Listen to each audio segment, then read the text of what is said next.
Shalom Bapak Ibu, Saudara yang dikasihi Tuhan kita Yesus Kristus. Selamat hari Minggu bagi kita. Sebelum kita mendengarkan firman Tuhan, marilah kita berdoa.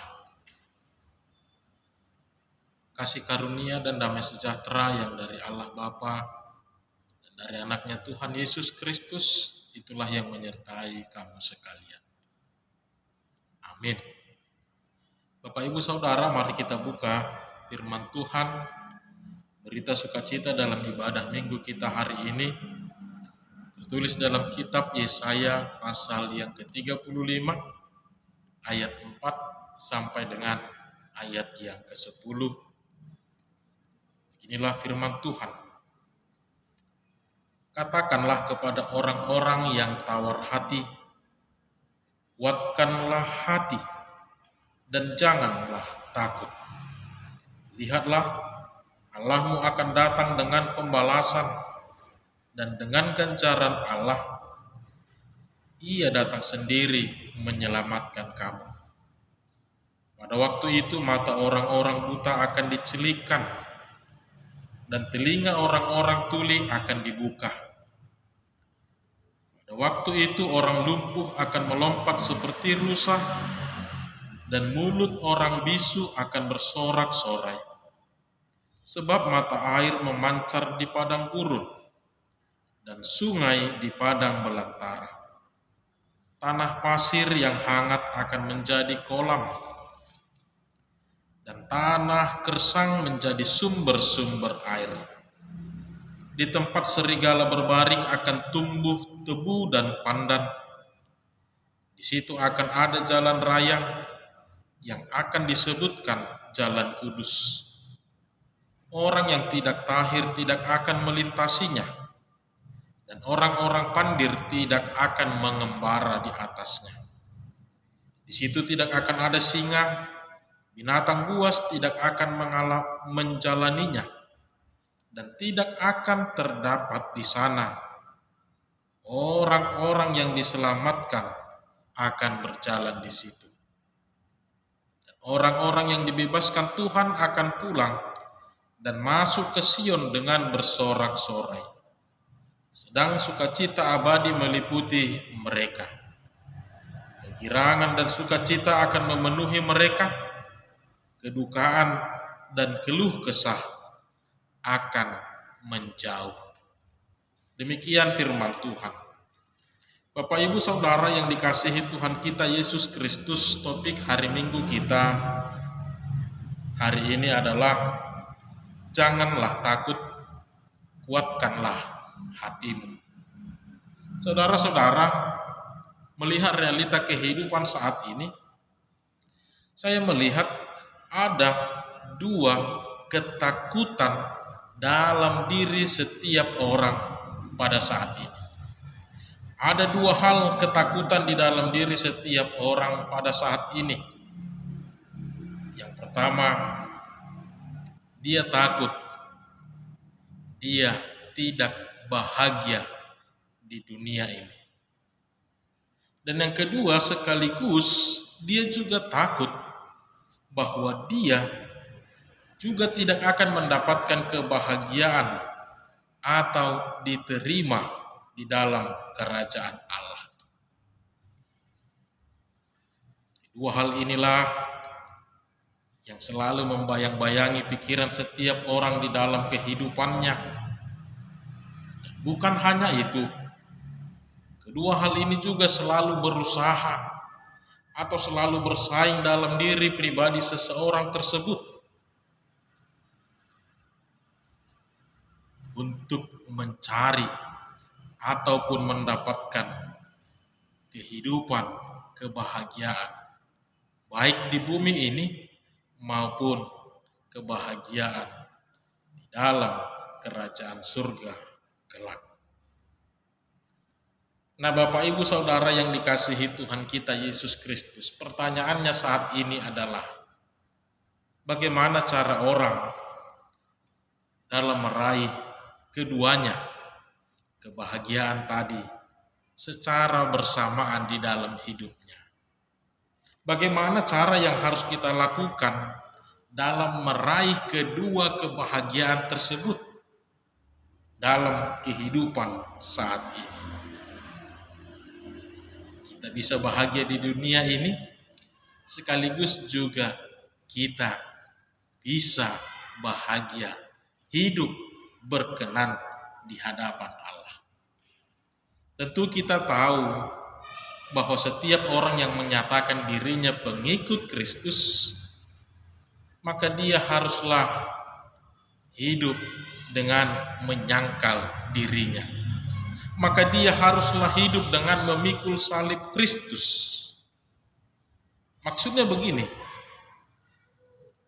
orang yang telah mengatakan dirinya adalah pengikut Kristus, maka dasar di dalam kehidupannya bukan lagi duniawi, tapi sudah kerajaan Allah. Bukan lagi bersifat jasmani, tetapi lebih berorientasi kepada kehidupan kerohanian. Orang-orang yang telah menyangkal diri, orang-orang yang dikatakan pengikut Kristus, dia tidak boleh lagi segambar dan serupa dengan dunia ini, tapi dia harus hidup di dalam rupa Allah, di dalam kasih Allah di tengah-tengah kehidupannya.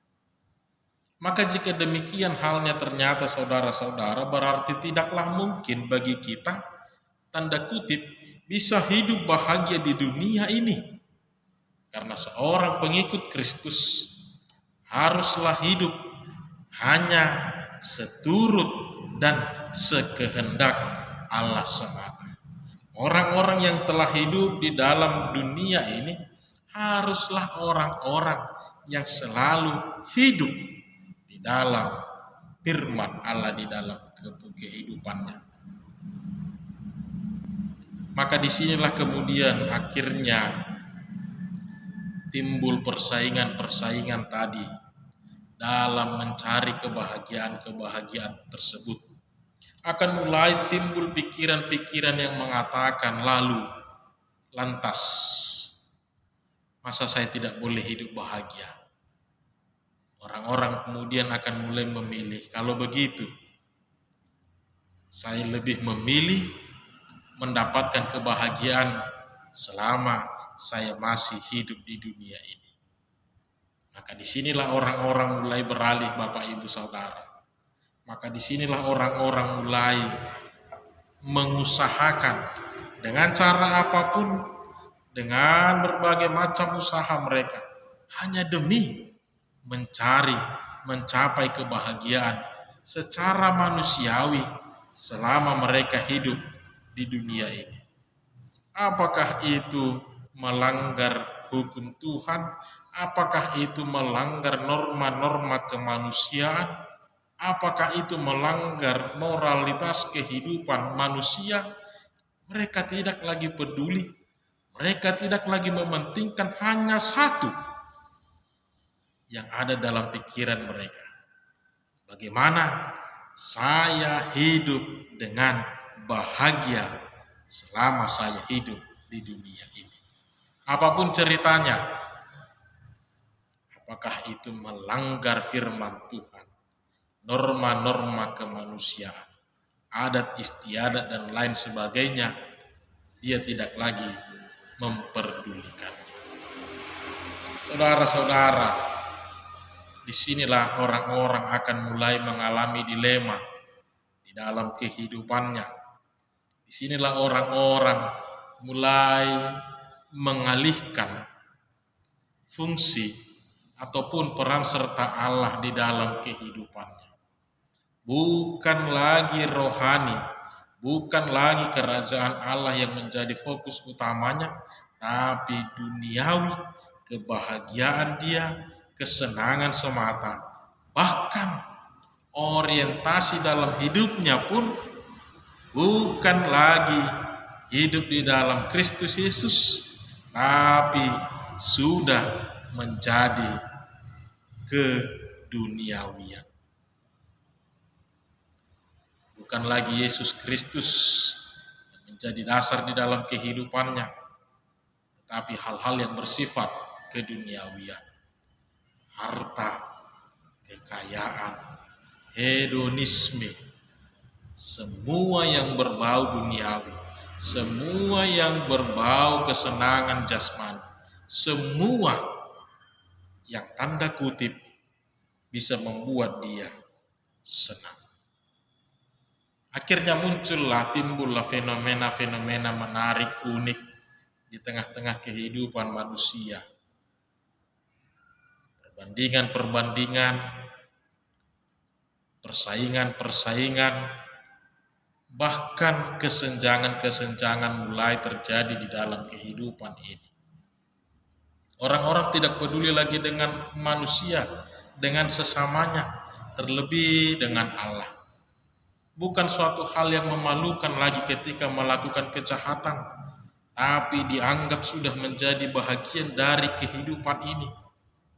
Bukan lagi merasa malu ketika tidak lagi mengedepankan ibadah, tapi dengan alasan ini sudah dianggap sebagai sesuatu hal yang biasa.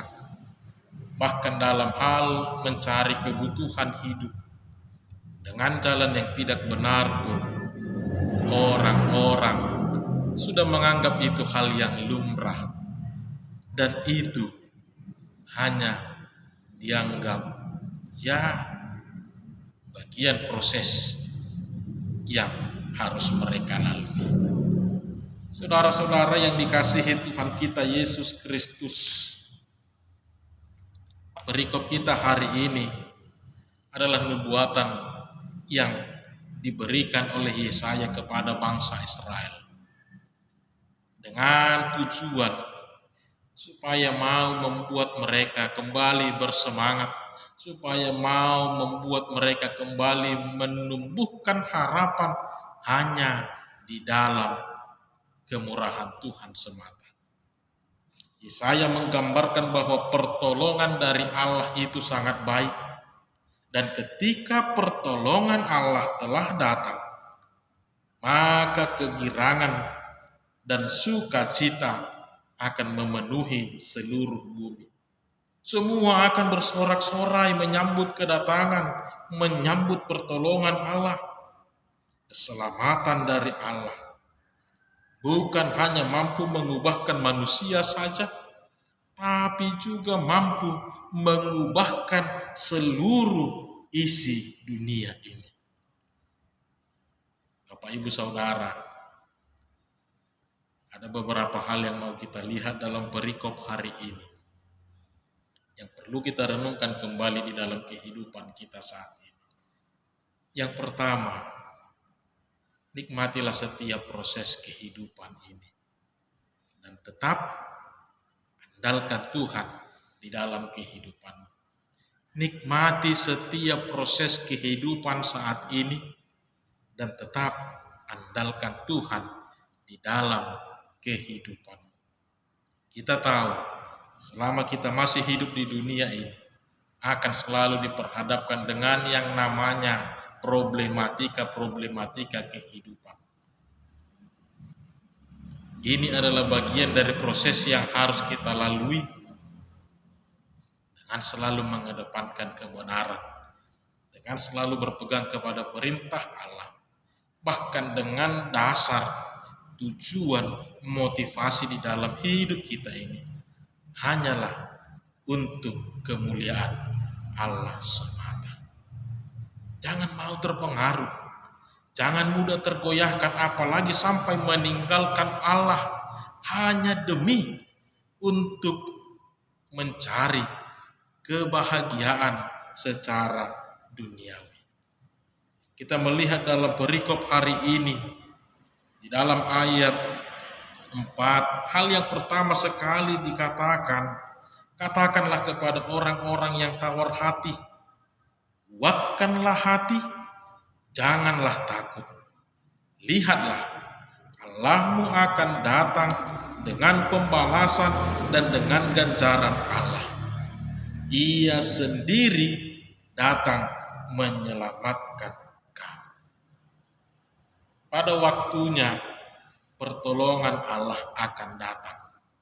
Dan hal yang paling utama yang dilakukan Allah, diperbuat Allah adalah Ia akan datang dengan pembalasan dan dengan ganjaran atas segala yang telah terjadi di dalam kehidupan manusia itu. Ia sendiri yang akan melakukannya. Ia sendiri yang akan menuntut perhitungan daripadamu. Ia sendiri yang akan menuntut pertanggungannya daripadamu.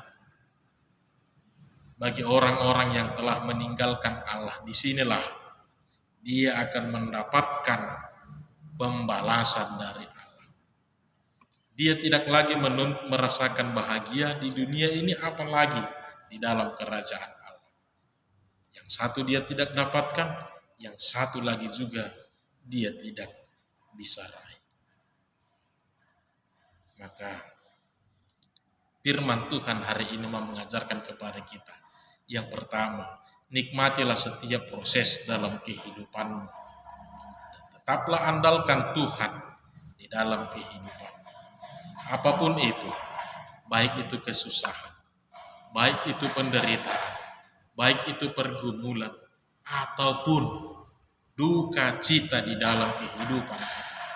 Jangan pernah hilang pengharapan, jangan pernah putus asa, tapi selalu andalkan Tuhan. Ingat, ini adalah proses yang telah ditentukan Allah untuk menghantarkan kehidupan kita menjadi yang lebih baik lagi. Yang kedua yang mau kita lihat Bapak Ibu Saudara di dalam perikop ini, nikmatilah setiap kemurahan-kemurahan Allah di dalam hidup. Nikmati setiap kemurahan Allah di dalam kehidupan. Ada begitu banyak yang tanpa kita sadari kemurahan-kemurahan Allah di dalam kehidupan kita yang tidak begitu besar, yang tidak kalah begitu indahnya dengan kebahagiaan yang ingin kita raih di dalam hidup kita. Ada begitu banyak kemurahan-kemurahan Allah yang diberikan Allah tanpa sepengetahuanmu, bahkan tanpa engkau minta.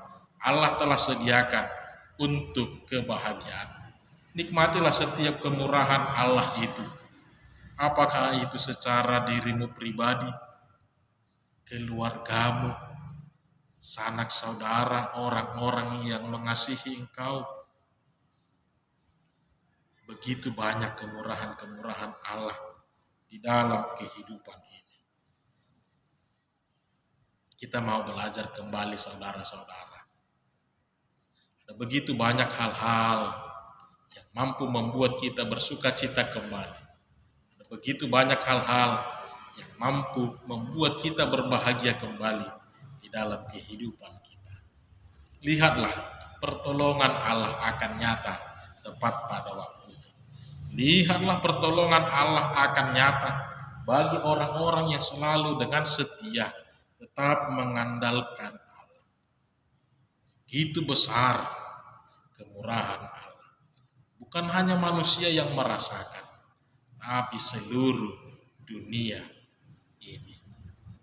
Yang terakhir kita mau lihat dalam hal ini Bapak Ibu Saudara. Lihatlah, Allah sanggup melakukan lebih dari apa yang engkau pikirkan. Akibat dari kejahatan manusia, akibat dari kenakalan manusia, bukan hanya manusia yang menanggung resiko bahkan akibat, tapi dunia juga ini akan mengalami kerusakan. Dunia ini akan mengalami kemunduran di dalamnya. Tapi begitu pertolongan Tuhan datang, begitu keselamatan Allah nyata di dalam kehidupan ini, bukan hanya manusia yang merasakan, tapi seluruh dunia ini. Lihat, Tuhan mampu membalikkan situasi. Tuhan mampu memutarbalikkan kesedihan.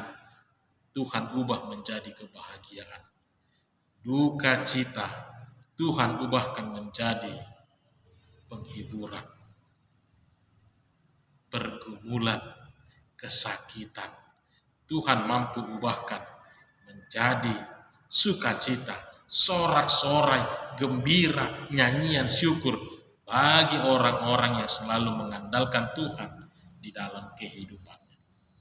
Maka Bapak Ibu Saudara yang dikasihi Tuhan kita Yesus Kristus, firman Tuhan hari ini berkata kepada kita, jangan takut, kuatkanlah hatimu. Jangan takut, kuatkanlah hatimu. Semua ada masanya, semua ada waktunya, semua ada proses yang harus kita lalui. Jangan terlalu gegabah, jangan terlalu membawa secara manusiawi. Tetap andalkan Tuhan di dalam kehidupan ini. Maka Bapak Ibu Saudara-saudara yang dikasihi Tuhan kita Yesus Kristus, firman Tuhan berkata kepada kita saat ini, jangan takut, tetaplah kuatkan hatimu.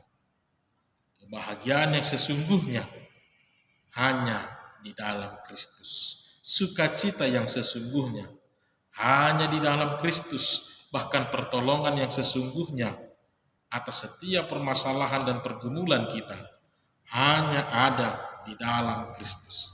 Tidak ada yang lain. Dunia ini tidak akan mampu membuat engkau bahagia. Dunia ini tidak akan mampu menjadi dasar dalam hidupmu. Hanya Kristuslah, Yesus Kristus, dasar yang teguh, dasar yang kokoh untuk mampu membuat engkau bahagia di tengah-tengah dunia ini. Juga bahagia bersama-sama Allah di dalam kerajaannya. Maka firman Tuhan berkata, jangan takut, tetaplah hidup dalam kebaikan. Jangan takut, tetaplah mengandalkan Tuhan dalam hidup. Jangan takut, jangan tawar hati, kuatkan hatimu. Pertolongan Tuhan akan datang bagimu. Amin.